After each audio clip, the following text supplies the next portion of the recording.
1 Samuel 4ஆம் அதிகாரம். சாமுவேலின் வார்த்தை இஸ்ரவேலுக்கெல்லாம் வந்தது. இஸ்ரவேலர் பெலிஸ்தருக்கு விரோதமாக யுத்தம் செய்ய புறப்பட்டு எபினேசருக்கு சமீபத்தில் பாளையம் இறங்கினார்கள். பெலிஸ்தரோ ஆபெக்கில் பாளையம் இறங்கினார்கள். பெலிஸ்தர் இஸ்ரவேலுக்கு விரோதமாய் அணிவகுத்து நின்றார்கள். யுத்தம் அதிகரித்தது. இஸ்ரவேலர் பெலிஸ்தருக்கு முன்பாக முறியடிக்கப்பட்டார்கள். அவர்கள் சேனையில் போர்க்களத்தில் ஏறக்குறைய 4000 பேர் வெட்டுண்டு போனார்கள். ஜனங்கள் திரும்ப பாளையத்துக்கு வந்தபோது, இஸ்ரவேல் மூப்பர்கள், இன்று கர்த்தர் பெலிஸ்தருக்கு முன்பாக நம்மை முறியடித்ததென்ன? சீலோவில் இருக்கிற கர்த்தருடைய உடன்படிக்கை பெட்டியை கொண்டு வருகிறோம். அது நம்முடைய பகைஞர் கைக்கு விலக்கி ரட்சிக்கும்படி நம்முடைய நடுவில் வர வேண்டியது என்றார்கள். அப்படியே கேருபீன்கள் மத்தியில் வாசமாயிருக்கிற சேனைகளின் கர்த்தருடைய உடன்படிக்கை பெட்டியை எடுத்து வர ஜனங்கள் சீலோவாளுக்கு சொல்லி அனுப்பினார்கள். அங்கே ஏலியின் 2 குமாரராகிய ஒப்னியும் பினகாசும் தேவனுடைய உடன்படிக்கை பெட்டி அண்டையில் இருந்தார்கள். கர்த்தருடைய உடன்படிக்கை பெட்டி பாளையத்தில் வரும்போது இஸ்ரவேல் எல்லாரும் பூமி அதிரத்தக்கதாக மகா ஆர்ப்பரிப்பாய் சத்தமிட்டார்கள். அவர்கள் ஆர்ப்பரிக்கிற சத்தத்தை பெலிஸ்தர் கேட்டபொழுது, எபிரோடைய பாளையத்தில் இன்று மகா ஆர்ப்பரிப்பின் சத்தம் என்ன என்றார்கள். பின்பு கர்த்தரின் பெட்டி பாளையத்தில் வந்தது என்று அறிந்து கொண்டார்கள். தேவன் பாளையத்தில் வந்தார் என்று பெலிஸ்தர் சொல்லப்பட்டபடினால் பெலிஸ்தர் பயந்து, ஐயோ, நமக்கு மோசம் வந்தது. இதற்கு முன் ஒருபோதும் இப்படி நடக்கவில்லை. ஐயோ, இந்த மகத்துவமான தேவன்களின் கையில் நம்மை தப்புவிப்பார் யார்? எகிப்தியர் சகலவித வாதைகளாலும் வனாந்திரத்தில் அடித்த தேவர்கள் இவர்கள்தானே. பெலிஸ்தரை திடன் கொண்டு புருஷரைப் போல நடந்து கொள்ளுங்கள். எபிரெயர் உங்களுக்கு அடிமையாக இருந்தது போல நீங்களும் அவர்களுக்கு அடிமையாகாதபடிக்கு புருஷராய் இருந்து யுத்தம் பண்ணுங்கள் என்று சொல்லிக் கொண்டார்கள். அப்பொழுது பெலிஸ்தர் யுத்தம் பண்ணினார்கள். இஸ்ரவேல் முறிந்து அவரவர் தங்கள் கூடாரங்களுக்கு ஓடிப்போனார்கள். மகா பெரிய சங்காரம் உண்டாயிற்று. இஸ்ரவேலில் 30,000 காலாட்சர்கள் விழுந்தார்கள். தேவனுடைய பெட்டி பிடிக்கப்பட்டது. ஏலின் 2 குமாரர் ஒப்னி பினகாசும் ஆண்டார்கள். பெஞ்சமின் கோத்திரத்தானே ஒருவன் படையிலிருந்து ஓடி தன் வஸ்திரங்களை கிழித்து தன் தலையின் மேல் புழுதியை வாரி போட்டுக்கொண்டு அன்று தினம் சீலோவுக்கு வந்தான். அவன் வந்தபோது ஏலி ஒரு ஆசனத்தின் மேல் உட்கார்ந்து வழியை பார்த்து கொண்டிருந்தான். தேவனுடைய பெட்டி அவன் இருதயம் தத்தளித்து கொண்டிருந்தது. ஊரிலே செய்தி அறிவிக்க அந்த மனுஷன் வந்தபோது ஊரெங்கும் புலம்பல் உண்டாயிற்று. புலம்புகிற இந்த சத்தத்தை ஏலி கேட்டபொழுது, இந்த அமளியின் இரைச்சல் என்ன என்று கேட்டார்கள். அப்பொழுது அந்த மனுஷர்கள் தீவிரத்தை ஏலிக்கு அறிவித்தார்கள். ஏலி 98 வயதுள்ளவனாய் இருந்தான். அவன் பார்க்கக்கூடாதபடிக்கு அவன் கண்கள் மங்கலாயிருந்தது. அந்த மனுஷன் ஏலியை பார்த்து, படையிலிருந்து வந்தவன் நான் தான். இன்று நான் படையிலிருந்து ஓடி வந்தேன் என்றான். அப்பொழுது அவன், என் மகனே, நடந்த காரியம் என்ன என்று கேட்டான். செய்தி கொண்டு வந்தவன் பிரதியுத்தரமாக, இஸ்ரவேலின் பெலிஸ்தருக்கு முன்பாக முறிந்தோடி போனார்கள். ஜனங்களுக்குள்ளே பெரிய சங்காரம் உண்டாயிற்று. உம்முடைய குமாரன் ஒப்னி பினகாஸ் என்னும் இருவரும் இறந்து போனார்கள். தேவனுடைய பெட்டி பிடிபட்டு போயிற்று என்றார்கள். அவன் தேவனுடைய பெட்டியை குறித்து சொன்ன உடனே ஏலி ஆசனத்தின் வாசல் பக்கமாய் மல்லாக்க விழுந்தான். அவன் கிழவனாய் இருந்தபடியால் அவன் பிடரி முறிந்து செத்து போனான். அவன் இஸ்ரவேல் 40 வருஷம் நியாயம் விசாரித்தான். பினகாசின் மனைவியாகிய அவன் மருமகள் நிறகர்ப்பிணியாய் இருந்தாள். அவள் தேவனுடைய பெட்டி பிடிப்பட்ட செய்தியையும் தன் மாமனும் தன் புருஷனும் இறந்து போனதை கேள்விப்பட்ட போது அவள் கர்ப்ப வேதனைப்பட்டு குனிந்து பிரசவித்தாள். அவள் சாகிற போது நேரத்தில் அவள் அண்டையில் நின்ற ஸ்திரீகள், நீ பயப்படாதே, ஆண் பிள்ளையை பெற்றாய் என்றார்கள். அவளோ அதற்கொன்றும் சொல்லவும் இல்லை, அதன் மேல் சிந்தையும் வைக்கவில்லை. தேவனுடைய பெட்டி பிடிப்பட்டது. அவளுடைய மாமனும் அவளுடைய புருஷனும் இறந்து போனபடியினால் அவள் மகிமை இஸ்ரவேலை விட்டு போயிற்று என்று சொல்லி அந்த பிள்ளைக்கு இக்கபோத் என்று பெயரிட்டாள். தேவனுடைய பெட்டி பிடிபட்டு போனபடினால் மகிமை இஸ்ரவேலை விட்டு விலகி போயிற்று என்றாள். 1 சாமுவேல் 5ஆம் அதிகாரம். பெலிஸ்தர் தேவனுடைய பெட்டியை பிடித்து அதை எபினேசரிலிருந்து அஸ்தரோத்துக்கு கொண்டு போனார்கள். பெலிஸ்தர் தேவனுடைய பெட்டியை பிடித்து தாகோனின் கோவிலில் கொண்டு வந்து தாகோன் அண்டையில் வைத்தார்கள். அஸ்தோத் ஊரார் மறுநாள் காலையில் எழுந்திருந்து வந்தபொழுது இதோ தாகோன் கர்த்தருடைய பெட்டிக்கு முன்பாக தரையில் மூங்குப்புற விழுந்து கிடந்தது. அப்பொழுது அவர்கள் தாகோனை எடுத்து அதை அதன் ஸ்தானத்தில் திரும்பவும் நிறுத்தினார்கள். அவர்கள் மறுநாள் காலையில் எழுந்திருந்து வந்தபோது இதோ தாகோன் கர்த்தருடைய பெட்டிக்கு முன்பாக தரையில் மூங்குப்புற விழுந்து கிடந்ததும் அல்லாமல் தாகோனின் தலை, அதன் 2 கைகளும் வாசப்படியுடன் உடைப்பட்டு கிடந்தது. தாகோனுக்கு உடல் மாத்திரம் மீதியாக இருந்தது. அதனால் இந்நாள் வரைக்கும் தாகோனின் பூசாரிகள் தாகோனின் கோவிலுக்குள்ளே பிரவேசிக்கிற யாவரும் அஸ்தரோத்தில் இருக்கிற தாகோனுடைய வாசற்படியில் மிதிக்கிறதில்லை. அஸ்தரோத் ஊராரை பாழாக்கும்படி கர்த்தருடைய கை அவர்கள் மேல் பாரமாய் இருந்தது. அவர் அஸ்தரோத்தின் ஜனங்கள் அதன் எல்லைக்குள் இருக்கிறவர்கள் மூலவாதினால் வாதித்தார். இப்படி நடந்ததை அஸ்தரோத்தின் ஜனங்கள் கண்டபோது, இஸ்ரவேல் தேவனுடைய கை நமது மேலும் நம்முடைய தேவனாய தாகோன் மேலும் கடினமாய் இருக்கிறபடினால் அவருடைய பெட்டி நம்மிடத்தில் இருக்கலாது என சொல்லி பெலிஸ்தரின் அதிபதிகளுக்கெல்லாம் அழைப்பித்து தங்கள் அண்டையில் கூடி வர செய்து, இஸ்ரவேல் தேவனுடைய பெட்டியை நாம் என்ன செய்ய வேண்டும் என்று கேட்டார்கள். அவர்கள், இஸ்ரவேல் தேவனுடைய பெட்டியை காட் பட்டணம் மட்டும் எடுத்து சுற்றி கொண்டு போக வேண்டும் என்றார்கள். அப்படி இஸ்ரவேல் தேவனுடைய பெட்டியை எடுத்து சுற்றி கொண்டு போனார்கள். அதை எடுத்து சுற்றி கொண்டு போன பின்பு கர்த்தருடைய கை அந்த பட்டணத்தின் மேல் மகா உக்கிரமாய் இறங்கிற்று. அந்த பட்டணத்தின் மனுஷருக்குள் சிறியவர் துவங்கி பெரியவர் மட்டும் மூலவியாதினால் உண்டாக்கி அவர்களை வாதித்தார். அதனால் அவர்கள் தேவனுடைய பெட்டியை எக்ரோனுக்கு அனுப்பினார்கள். தேவனுடைய பெட்டியை எக்ரோனுக்கு வருகிறபோது எக்ரோன் ஊரார் எங்களையும் எங்கள் ஜனங்களையும் கொன்று போட இஸ்ரவேல் தேவனுடைய பெட்டியை எடுத்து எங்கள் இடத்துக்கு சுற்றி கொண்டு வந்தார்கள் என்று கூக்குரலிட்டார்கள். அவர்கள் பெலிஸ்தியரின் அதிபதிகளுக்கெல்லாம் கூடி வரும்படி அழைத்து, இஸ்ரவேல் தேவன் எங்களை எங்கள் ஜனங்களையும் கொண்டு போடாதபடிக்கு அவருடைய பெட்டியை ஸ்தானத்துக்கு திரும்ப அனுப்பிவிடுங்கள் என்றார்கள். அந்த பட்டணம் எங்கும் சாவு மும்முரமாயிருந்தது. தேவனுடைய கை மகா பயங்கரமாய் இருந்தது. செத்து போகிறவர்களுக்கு மூலவியாதினால் வாதிக்கப்பட்டதினால் அந்த பட்டணத்தில் கூக்குரல் வானம் பரியந்தம் எழும்பிற்று. 1 சாமுவேல் 6ஆம் அதிகாரம். கர்த்தருடைய பெட்டி பெலிஸ்தியரின் தேசத்தில் 7 மாதம் இருந்தது. பின்பு பெலிஸ்தியர் பூசாரிகளும் குறி சொல்லுகிறவர்களும் அழைப்பித்து, கர்த்தருடைய பெட்டியை பற்றி நாங்கள் என்ன செய்ய வேண்டும்? அதை நாங்கள் எவ்விதமே அதை சனத்துக்கு அனுப்பிவிடலாம் என்று எங்களுக்கு சொல்லுங்கள் என்றார்கள். அதற்கு அவர்கள், இஸ்ரவேல் தேவனுடைய பெட்டியை நீங்கள் அனுப்பினால் அது வெறுமே அனுப்பாமல் குற்ற நிவாரண காணிக்கையை எவ்விடத்திலும் அவர்களுக்கு செலுத்த வேண்டும். அப்பொழுது நீங்கள் சொஸ்தமடைகிறதும் அல்லாமல் அவர்களுடைய கை உங்களை விடாதிருந்து முகந்திரம் இன்னது என்று உங்களுக்கு தெரிய வரும் என்றார்கள். அதற்கு அவர்கள், குற்ற நிவாரண காணிக்கையாக நாங்கள் அவர்களுக்கு எண்ணத்தை செலுத்த வேண்டும் என்று கேட்டதற்கு அவர்கள், உங்களுக்கு எல்லாருக்கும் உங்கள் அதிபதிகளுக்கும் ஒரே வாதை உண்டாயினபடினால் பெலிஸ்தருடைய அதிபதிகளுக்கு லக்கத்துக்கு சரியாக மூலவியாதிகள் சாயலின்படி செய்து 5 பொன் சொரூபங்களை பொன்னினால் செய்த 5 சுண்டெலிகளையும் செலுத்த வேண்டும். ஆகையால் உங்கள் மூலவியாதிகளின் சாயலான சொரூபங்களையும் உங்கள் தேசத்தை கெடுத்து போட்ட சுண்டெலிகளின் சாயலான சொரூபங்களையும் நீங்கள் உண்டு பண்ணி இஸ்ரவேல் தேவனுக்கு மகிமையை செலுத்துங்கள். அப்பொழுது ஒருவேளை உங்கள் மேலும் உங்கள் தேவர்கள் மேலும் உங்கள் தேசத்தின் மேலும் இறங்கியிருக்கிற அவருடைய கை உங்களை விட்டு விலகும். எகிப்தியரும் பார்வோனும் தங்கள் இருதயத்தை கடினப்படுத்தினபடியால் நீங்கள் உங்கள் இருதயத்தை கடினப்படுத்துவான அவர்களை அவர் தீங்காய் வாதித்த பின்பு ஜனங்களை அவர்கள் அனுப்பிவிட்டதும் அவர்கள் போய்விட்டதில்லையோ? இப்பொழுது நீங்கள் ஒரு புது வண்டியில் செய்து முகம் பூட்டாதிருக்கிற 2 கறவை பசுக்களை பிடித்து அவைகளை வண்டியில் கட்டி அவைகளின் கன்றுக்குட்டியை அவர்களுக்கு பின்னாக போக விடாமல் வீட்டிலே கொண்டு வந்து விட்டு பின்பு கர்த்தருடைய பெட்டியை எடுத்து அதை வண்டியில் மேல் வைத்து நீங்கள் குற்ற நிவாரண காணிக்கையை அவர்களுக்கு செலுத்தும் அதன் பக்கம் ஒரு சிறிய பெட்டியில் வைத்து அதை அனுப்பிவிடுங்கள். அப்பொழுது பாருங்கள், அதன் எல்லைக்கு போகிற வழியாய் பெத்மேசுக்கு போனால் இந்த பெரிய தீங்கை நமக்கு செய்தவர் அவர் தாமே என்று அறியலாம். போகாதிருந்தால் அவருடைய கை நம்மை தொடாமல் அது தற்செயலால் நமக்கு நேரிட்டது என்று அறிந்து கொள்ளலாம் என்றார்கள். அந்த மனுஷர் அப்படியே செய்து 2 கறவை பசுகளை கொண்டு வந்து அவைகள் வண்டியில் கட்டி அவைகள் கன்றுக்குட்டியை வீட்டிலே அழைத்து வைத்து கர்த்தருடைய பெட்டியை பொன்னினால் செய்த சுண்டெலிகளுக்கும் தங்கள் மூலவியாதிகளின் சாயலான சொரூபங்களையும் வைத்திருந்த சிறிய பெட்டியில் அந்த வண்டியில் மேல் வைத்தார்கள். அப்பொழுது அந்த பசுகள் பெஸ்டிமேஷுக்கு போகிற வழியில் செவ்வையாய் போய் வலது இடப்பக்கம் விலகாமல் பெரும் பாதையாய் நேர்வழியாய் கூப்பிட்டு கொண்டே நடந்தது. பெலிஸ்தின் அதிபதிகள் பெலிஸ்தேசின் மேல் எல்லையில் மட்டும் அவைகள் பிறகே போனார்கள். பெஸ்திமேஷின் மனுஷர் பள்ளத்தாக்கிலே கோதுமை அறுத்து கொண்டிருந்தார்கள். அவர்கள் தங்கள் கண்களை ஏறெடுக்கும் போது பெட்டியை கண்டு அதை கண்டதினால் சந்தோஷப்பட்டார்கள். அந்த வண்டி பெஸ்டிமேஷின் ஊரானாகிய யோசுவாவின் வயலில் வந்து அங்கே நின்றது. அங்கே ஒரு பெரிய கல்லிருந்தது. அப்பொழுது வண்டியில் மரங்கள் பிளந்து பசுக்கள் கர்த்தருடைய சர்வாங்க தகன பலியாக செலுத்தினார்கள். லேவியர் கர்த்தருடைய பெட்டியையும் அதனோடு பொன் சொரூபங்களையும் சிறிய பெட்டியையும் இறக்கி அந்த பெரிய கல்லின் மேல் வைத்தார்கள். பெஸ்திமேஷின் மனுஷர் அன்றைய தினம் கர்த்தருக்கு சர்வாங்க தகன பலி செலுத்தி பலிகளை இட்டார்கள். பெலிஸ்தர் 5 அதிபதிகளுக்கு இவைகளை கண்டு அன்றைய தினம் எக்ரோனுக்கு திரும்பி போனார்கள்.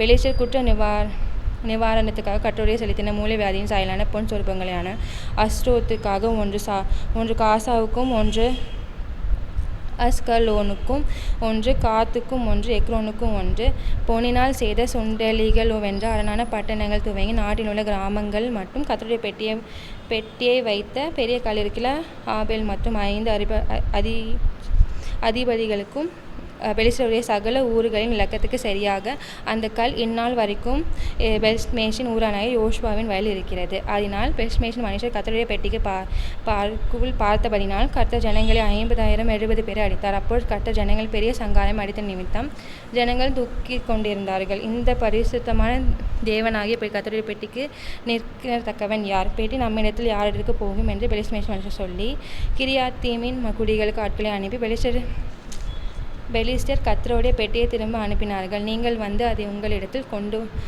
எடுத்துக்கொண்டு போங்கள் என்று சொன்னார்கள்.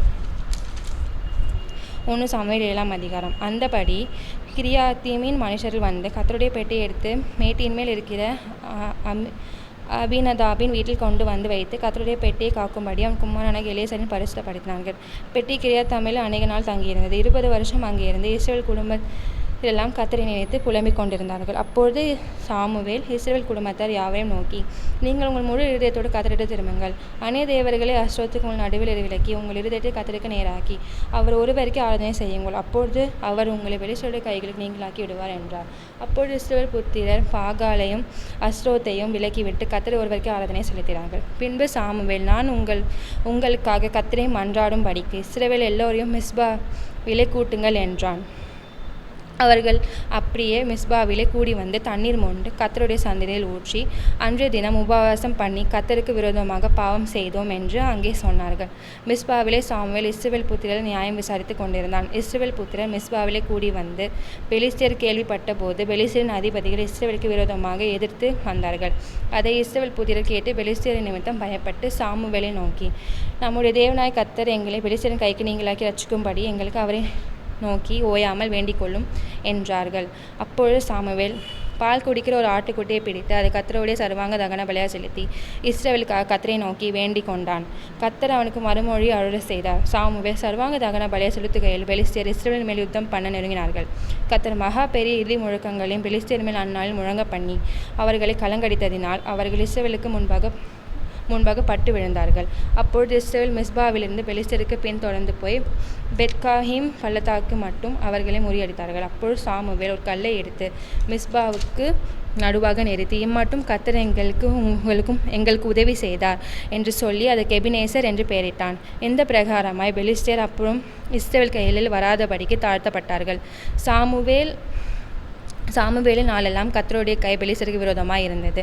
பெலிஸ்தர் இஸ்ரவேல் கையிலிருந்து பிடிப்பட்டிருந்த எக்ரோன் துவக்கி காத் மட்டுள்ள பட்டணங்கள் இஸ்ரவேல் திரும்ப கிடைத்தது. அவைகளின் எல்லைகளையும் இஸ்ரவேல் பெலிஸ்தர் கையில் இராதபடிக்கு விடுவித்து கொண்டார்கள். இஸ்ரவேலுக்கும் எமோரியருக்கும் சமாதானம் உண்டாயிற்று. சாமுவேல் உயிரோடு இருந்த நாளெல்லாம் இஸ்ரவேல் ஆலயம் விசாரித்தான். அவன் வருஷம் புறப்பட்டு பெத்தேலையும் கில்காலையும் மிஸ்பாவிலும் சுற்றி போய் அவர்களிடெல்லாம் இஸ்ரவேல் நியாயம் விசாரித்த பின்பு அவன் ராமாவுக்கு திரும்ப வந்தான். அவனுடைய வீடு அங்கே இருந்தது. அங்கே இஸ்ரவேல் நியாயம் விசாரித்து அவனது கர்த்தருக்கு ஒரு பலிபீடத்தை கட்டினார்கள். 1 சாமுவேல் 8ஆம் அதிகாரம். சாமுவேல் முதிர்வயதானபோது தன் குமாரனையும் இஸ்ரவேல் மேல் நியாயாதிபதியாக வைத்தான். அவருடைய மூத்த குமாரனுக்கு பேர் யோவேல், இளையவனுக்கு பெயர் அபியா. அவர்கள் பெயர்செபாவில் நியாயாதிபதிகளாய் இருந்தார்கள். ஆனாலும் அவர்கள் குமாரர் வழி நடவாமல் பொருளுக்கு சாய்ந்து பரிதாபம் வாங்கி நியாயத்தை புரட்டினார்கள். அப்பொழுது இஸ்ரவேல் மூப்பர் எல்லோரும் கூட்டம் கூடி ராமாவிலிருந்து சாமுவேலிடத்துக்கு வந்து, இதோ நீர் முதிர்வயதாய் நீர் உம்முடைய குமாரர் உம்முடைய வழியில் நடக்கிறது இல்லை. ஆகையால் சகல ஜாதிகளுக்குள்ளும் இருக்கிறபடி எங்களுக்கு நியாயம் விசாரிக்கிறதுக்கு ஒரு ராஜாவை ஏற்படுத்த வேண்டும் என்றார்கள். எங்கள் நியாயம் விசாரிக்க ஒரு ராஜாவை ஏற்படுத்தும் என்று அவர்கள் சொன்னவாறு சாமுவேலுக்கு தகாததாய் காணப்பட்டது. ஆகையால் சாமுவேல் கர்த்தரை நோக்கி விண்ணப்பம் பண்ணினான். அப்பொழுது கர்த்தர் சாமுவேலை நோக்கி, ஜனங்கள் உங்களிடத்து சொல்ல வெண்ணாவற்றிலும் அவர்கள் சொல்ல அவர்கள் உன்னை தள்ளவில்லை, நான் அவர்களை ஆளாதபடிக்கு என்னைத்தான் தள்ளினார்கள். நான் அவர்களை எகிப்திலிருந்து புறப்படை பண்ணின நாள் முதல் இந்நாள் மட்டும் அவர்கள் என்னை விட்டு வேறு தேவர்களை சேவித்து வந்து தங்கள் எல்லா செய்கைகளின்படி செய்தது போல அவர்கள் உனக்கும் செய்கிறார்கள். இப்பொழுதும் அவர்கள் சொல்லே கேள். ஆனாலும் உன் அபிப்பிராயத்தை காட்டும்படி அவர்களை ஆளும் ராஜாவின் காரியம் இன்னதென்று அவர்களுக்கு திடசாட்சியாய் தெரியப்படுத்து என்றார். அப்பொழுது சாமுவேல், ஒரு ராஜா எங்களுக்கு வேண்டும் என்ற தான் எதிர்க்கிற ஜனங்கள் கர்த்தருடைய வார்த்தையெல்லாம் சொல்லி, உங்களை ஆளும் ராஜாவின் காரியம் என்னவென்று தன் ரதத்துக்கு முன் ஓடும்படி அவன் உங்கள் குமாரரை எடுத்து ரதசாத்திரியாகவும் தங்கள் குதிரை வீரன் வைத்துக் கொள்வான்.